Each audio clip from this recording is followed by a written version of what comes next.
Sidang lanjutan kasus dugaan tindak pidana pasar modal dengan terdakwa mantan direksi PT Tiga Pilar Sejahtera Food Tbk, Joko Mogoginta dan Budi Istanto Suwito digelar di Pengadilan Negeri Jakarta Selatan.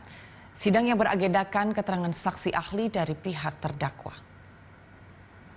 Dalam keterangannya, saksi ahli Chairul Huda menyebut kesalahan penempatan dalam laporan keuangan seharusnya diberi sanksi administratif terlebih dahulu sebelum masuk ke ranah pidana. Pasalnya tidak ada korban yang dirugikan dalam kasus tersebut jika OJK akan memberikan sanksi pidana yang seharusnya dipidana korporasi bukan pribadi. Sementara itu, kuasa hukum terdakwa Zaid Musafi mengatakan norma hukum pasar modal klausul penipuan tidak dijabarkan secara jelas, maka unsur-unsur penipuannya harus kembali kepada KUHP yang mengharuskan adanya korban yang merasa tertipu atau dirugikan. Dakwaan kepada kedua terdakwa dibuat dan disusun atas dugaan kesalahan penyajian pihak berelasi menjadi pihak ketiga dan dugaan penggelembungan nilai piutang PT TPSF atas laporan keuangan tahunan untuk tahun buku 2017. Jadi menurut saya seharusnya peristiwa seperti ini pun tidak bisa langsung dibawa ke ranah pidana, tetapi lebih dulu diberi sanksi administrasi, kan begitu. Apalagi juga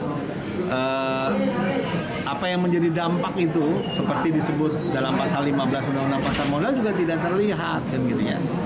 Dan dikatakan bahwa ini menimbulkan dampak yang merugikan dalam aktivitas pasar modal. Ya seperti apa dampak merugikannya?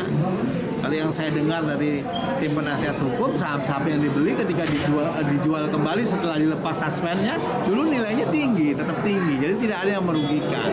Pasar modal ya tidak menjelaskan secara detail apa makna dan penipuan dalam klausul pasar modal. Ya kembali harus mengacu kepada KUH pidana. Dan KUH pidana secara mutlak mensyaratkan adanya korban. Jadi dalam konteks ini siapa yang jadi korban? Dan korban atas ulah siapa? Atas ulah Pak Joko dan Pak Budi selaku mantan direktur atau ulah perseroan? Kan ini yang harus diperjelas dulu. Makanya tadi berdasarkan keterangan ahli di persidangan itu sudah sangat jelas dan sangat tegas bahwasanya